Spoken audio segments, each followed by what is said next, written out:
Quick question, Sheikh, before. I don't want to vote. It might be haram and it doesn't make a difference, Sheikh. What should I do? Okay, see, I have spoken about this so many times.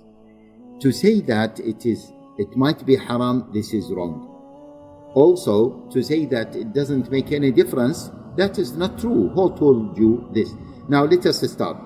Is it haram? Do you know, brother, that if you don't vote, you are actually voting?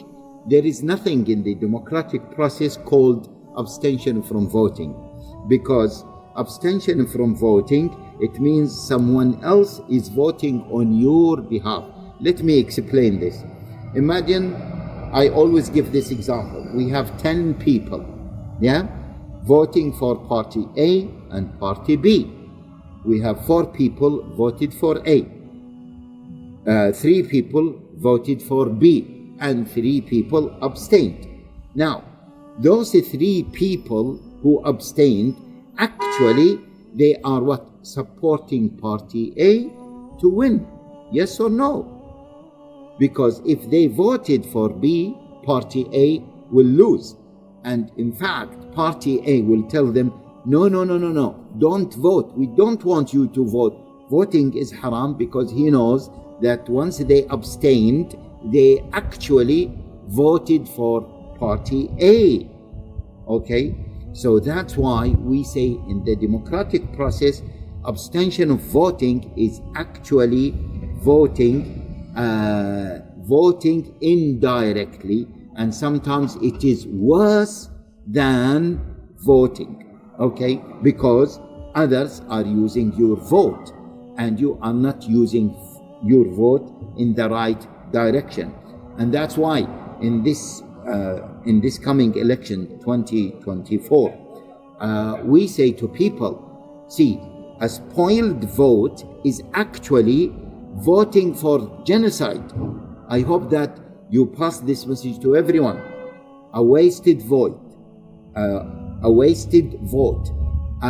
spoiled vote is actually voting for genocide, because you are supporting the wrong people to be in the parliament, and the war and the aggression and the genocide in Gaza will continue because the wrong people are there in the parliament. So that's why I believe that you must vote. You are obliged to vote. Yes, your abstention from voting is the sin. It's not that you vote and you are sinful because you are voting, or you say that you want to be on the safe side, that's why you don't vote. There is no safe side here. The safe side here is to vote. At least do what Allah Jalla Ala commanded you to do, which is what? Enjoining the good and forbidding the evil. And the Prophet sallallahu alaihi wasallam says, "Man ra'a minkum munkaran falyughayyirhu biyadihi fa in lam yastati' fa bilisani fa lam yastati' fa biqalbi." Whoever sees a munkar, he should strive to change it. And voting is the one of the strongest tools to change this munkar. My dear brothers, my dear sisters, young people are confused about this point. Now, does it mean that you believe in the democratic process? The democratic process is something, and choosing who represents you is something else. Your aqidah when you are voting is still safe. It doesn't mean that you believe that someone has the right to legislate against the legislation of Allah Jalla Ala.